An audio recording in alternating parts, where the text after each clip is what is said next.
Hello friends नमस्कार welcome to my YouTube channel. तो सांगने देखु रेलवे टीसी रिक्वायरमेंट 2024 नुआ नियुक्ति आसी जो मैंने रेलवे टीसी अपेक्षा करते बड़ सुजोग आसी जो मैंने इंटरेस्टेड अच्छा तो वीडियो को लास्ट पर्यंत देखु। भारतीय रेलवे व इंडियन रेलवे यहाँ केते पोस्ट रही सैलरी केते क्यों माने अप्लाई करि पारिबे क्यों स्टेट रे केते पोस्ट अच्छी यार ऑफिशियल नोटिफिकेशन टी कौन रही वीडियो माध्यम रे आमे सब जानिबा। तो प्रथमे आमे जानिबा यार ऑफिशियल नोटिफिकेशन कौन कौन अच्छी। तो आसंतु नोटिफिकेशन टी कौन अच्छी देखिबा। Organisation name railway requirement board type of job regular basic category India government job name of the post नाम railway TC application mode online रे हबो। हु कैन अप्लाई किए अप्लाई करि परबो ऑल इंडिया कैंडिडेट्स इंडिया रो सारा छात्र छात्री प्लेस ऑफ पोस्टिंग टी कोठे हबो ऑल इंडिया रो सब जगह रे हबो। लास्ट डेट अपडेट सुन अछि लास्ट डेट टी जे बाहरबो म आपन मन को जणाई देबी। जेंडर बोथ मेल और फीमेल मेल और फीमेल भी दुहे इधरे अप्लाई करि पारिबे। रेलवे टीसी क्वालिफिकेशन बा रेलवे पाई शिक्षागत योग्यता कौन कौन अच्छी +2 और प्लस मैट्रिक पास होता दरकार। एनी स्ट्रीम रे जो स्ट्रीम रे होइतिले भी चलिबो कॉमर्स आर्ट्स साइंस जो होइतिले भी चलिबो। एज लिमिट मिनिमम एज 18 वर्ष होता दरकार और मैक्सिमम एज 30 वर्ष 30 वर्ष ऊर्ध होइतिले इधर अप्लाई करि पारिबे नहीं। ओबीसी स्टूडेंट 3 वर्ष एसटी एससी और हैंडिकैप स्टूडेंट 5 वर्ष एक्स सर्विसमैन 5 वर्ष और हैंडिकैप प्लस एससी किंबा एसटी होइतिले 15 वर्ष। रेलवे टिकट कलेक्टर सैलरी 21,000 ठू 81,700 पर्यंत हेबो पर मंथ। एग्जाम पैटर्न रही जनरल अवेयरनेस 25 क्वेश्चन एवं 25 मार्क जनरल इंटेलिजेंस एवं रीजनिंग 25 क्वेश्चन एवं 25 mark arithmetic 20 question and 20 mark technical subject 30 question एवं 30 मार्क जनरल साइंस 30 क्वेश्चन एवं 30 मार्क। यार टोटाल क्वेश्चन टी रही 120 एवं 120 मार्क और टाइम 90 मिनिट मध्य 120 क्वेश्चन आपण को करने को पड़ो।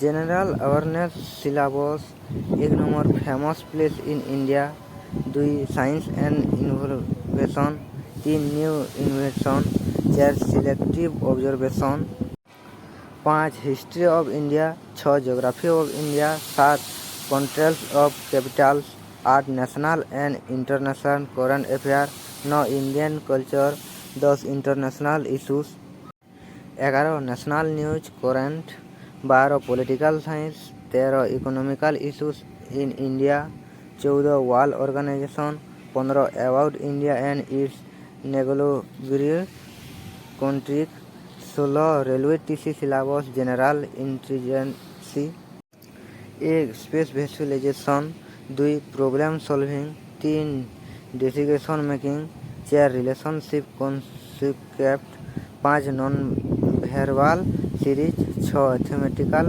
Computation 7 analysis 8 virus memory 9 similarities and differences 10 analysis function 11 figure classification 12 number series. Arithmetic रो सिलेबस कौन कौन रही ना 1 simple interested 2 boards and streams 3 discount 4 alligation and mixtures 5 profit and loss 6 math operator replacement 7 fundamental operation 8 geometry 9 problem with square cube 10 compound interested 11 time and work 12 probability 13 average 14 percentage 15 relates and probability 16 simplification 17 menstruation 18 number and system, 19 time and distance, 20 problems on edge। Technical सब्जेक्टर syllabus कौन कौन रही? 1 utilisation of electrical energy, 2 basic electrical engineering concept, 3 power electricals and drivers, 4 magnetic circuit, 5 network theory, 6 power system, 7 AC fundamental, 8 electrical mechanic, 9 measurement as well a measurement instrument, 10 basic electronics. Reasoning रे syllabus कौन कौन रही? 1 plug and calendars, 2 logical sequence of words, 3 the O D D on OL, 4 फ्लूज test, 5 arrangement, 6 blood relation, 7 coding decoding, 8 interesting the missing character, 9 alienation to deletes, 10 eligibility test, 11 mathematical operation, 12 alphabet test, 13 classification, 14 statement agreement, 15 logic, 16 statement conclusion, 17 analogy, 18 alpha numerical sequence प्लीजे, 19 number ranking and time sequence, 20 logical Venn diagram, 21 data सर्कुलेंसी। General science syllabus रे कौन कौन अच्छी?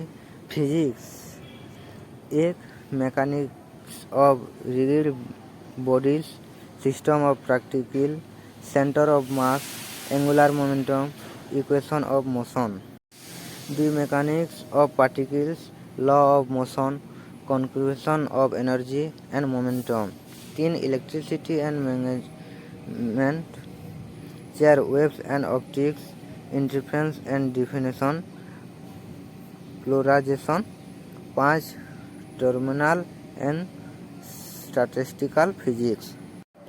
Chemistry 1 chemical kinetic, 2 solid liquid and glucose state, 3 automatic structure, 4 thermodynamics, 5 इलेक्ट्रोलॉजिक chemistry, 6 photochemistry and spectroscopy, 7 chemical bonding, 8 organic chemistry, 9 coordination compounds. Biology 1 biotechnology and its application, 2 biology and human welfare, 3 zoology, 4 ecology and the environmental, 5 human body, 6 genetics and evolution, 7 botany. Fields application general candidates 500, female candidates 250, OBC candidates 500, handicap candidates 250 और SC एवं ST candidates 250 टंका fees online fees देवाक पड़ो। Railway TC requirement important document गुड़िक कौन कौन? 1 HSC certificate एवं mark sheet, 2 matric और +2 सर्टिफिकेट एवं mark sheet, 3 identity card, 4 Aadhaar card और 5 आपण पासपोर्ट फोटो साइज लगे। तो यह थिला रेलवे टीसी रिक्वायरमेंट नोटिफिकेशन बा इंडियन रेलवे नोटिफिकेशन। ओ वीडियो टी लास्ट पर्यंत देखि आपण मानक धन्यवाद।